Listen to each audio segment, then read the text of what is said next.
Hello বন্ধুরা, চলে আসলাম। খুব গরম পড়েছে, সবাই সাবধানে থাকবেন, ভালো থাকার চেষ্টা করবেন, সুস্থ থাকবেন, অযথা রোদে বেরোবেন না। এটা তো প্রথম কথা। এবার একটা কথায় আসি যে আমরা সবাই পথচারী, রাস্তায় যাতায়াত করি এবং রাস্তায় যাতায়াত করতে গিয়ে অনেক কিছুই দেখি। তো তার মধ্যে যেটা জিনিস হচ্ছে অ্যাম্বুলেন্স হচ্ছে আমাদের রুগী নিয়ে যাতায়াত করে। এখন আবার মাতৃযান বলে একটা হয়েছে 102 নম্বর, যেটা যে মা বাচ্চা বা ডেলিভারি মাদার এদেরকে এখান থেকে ওখানে নিয়ে যাওয়া করে, হসপিটালে নিয়ে যায় আর কি। তো যাই হোক, তারা রাস্তায় যখন যায় বেশ জোরে হর্ন মারতে মারতে যায়। এবার দেখুন, প্রত্যেকের জীবনে কিন্তু এই দিনটা আসবে, প্রত্যেকের ফ্যামিলিতে আসবে যে কোনো না কোনো দিন একটা এমার্জেন্সি পিরিয়ড হবে, যে পিরিয়ডে তখন সবাই চাইবে যে অ্যাম্বুলেন্সটা যত তাড়াতাড়ি সম্ভব নিয়ে যাবে এবং যত তাড়াতাড়ি সব ট্রিটমেন্টটা শুরু করবে, তার আমার পেশেন্ট একটু বেঁচে যাবে। তাই আমি সব পথচারীদের বলবো, সমস্ত রাস্তার মানুষদেরকে বলবো, আমার ইনক্লুডিং আমিও আছি তার মধ্যে, যে আমরাও যাতায়াত করি, সবসময় বাইকে যাতায়াত করি, ডিউটি যাচ্ছি আসছি, বাজারে যাচ্ছি আসছি। তো যখন যাবে অ্যাম্বুলেন্স এবং সাইরেন দেবে, তখন হয়তো কোনো পেশেন্ট খুব এমার্জেন্সি থাকে, কোনো পেশেন্ট একটু কম এমার্জেন্সি থাকে, এগুলো থাকে, তবু রেফার হয়ে যায় যেহেতু, সেই হেতু আর কি আমি বলছি যে তখন একটু প্লিজ দাদারা, ভাইরা, বোনেরা বা কাকা জ্যাঠা যেরকম আছো আর কি, সবাইকে বলছি রাস্তাটা একটু ক্লিয়ার করে দেবে। মানে তোমার হয়তো খুব এমার্জেন্সি আছে, তবুও তুমি 2 সেকেন্ড 1 সেকেন্ড একটু সাইড দিয়ে দেবে, দাঁড়িয়ে যাবে, অ্যাম্বুলেন্সটাকে আগে যেতে দেবে। কারণ দেখো, শুধু অ্যাম্বুলেন্সটা গিয়ে পৌঁছালে তো হবে না। আমি তো হসপিটালে থাকি, জানি যে একটা প্রসিডিওর আছে, সেখানে পেশেন্টটা নামাতে একটু সময় লাগবে, এমার্জেন্সিতে ডাক্তার দেখতে একটু সময় লাগবে, তারপরে ইঞ্জেকশনপত্র পাবে, তবে একটু রিকভারি হবে।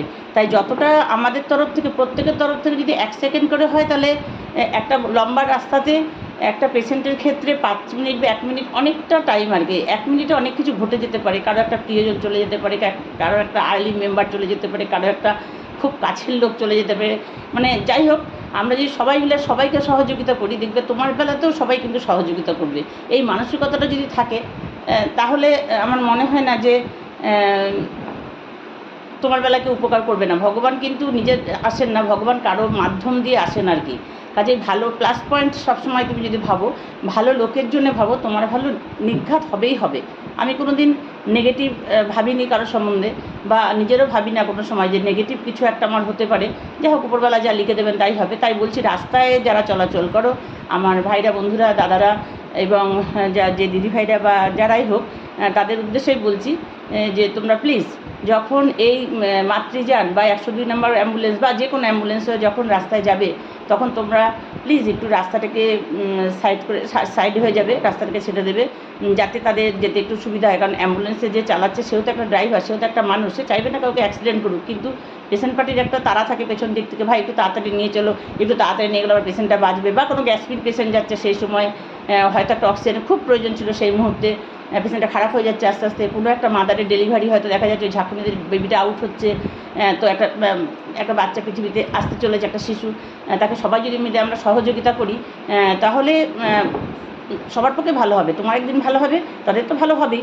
এবার হসপিটালে গিয়েই তার সঙ্গে সঙ্গে কোনো ট্রিটমেন্ট হয় না, তার একটু প্রসিডিওর আছে আর কি, নামাবে, ডাক্তারের কাছে নেবে, এগুলো ব্যাপার আছে আর কি। যার জন্যই বললাম যে এই আজকের বলাটা আমার, এই দুই রকমের অ্যাম্বুলেন্স যায়, এই 2 রকমের অ্যাম্বুলেন্সের কথাটাই বললাম। এবং অ্যাম্বুলেন্সের কথাটা বলার পিছনে কারণ আছে যে অনেক সময় দেখি গার্ড হয়ে যাচ্ছে গাড়িটা, তখন খুব অসুবিধা হচ্ছে অ্যাম্বুলেন্সের ড্রাইভারের, মানে এদিক ওদিক করতে করতে একটু সময় লেগে যায়।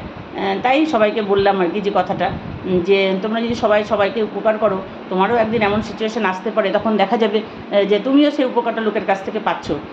কাজেই সবসময় মানুষের ভালো করার চেষ্টা করবে, দেখবে তোমারও ভালো হবে, ভগবান নির্ঘাত তোমার জন্য ভালো কিছু লিখে রাখবে। আর কিছু বলবো না। সবাই গরমে ভালো থেকো, গরমে জল বেশি করে খাও, রোদে বেশি বেরিও না। কারণ হচ্ছে যে নিজের রোগ নিজেকেই সামলাতে হবে, কাজে নিজেকেই সাবধানে থাকতে হবে। আর কিছু বলবো না। নমস্কার, আসছি, সবাই ভালো থেকো, শুভরাত্রি।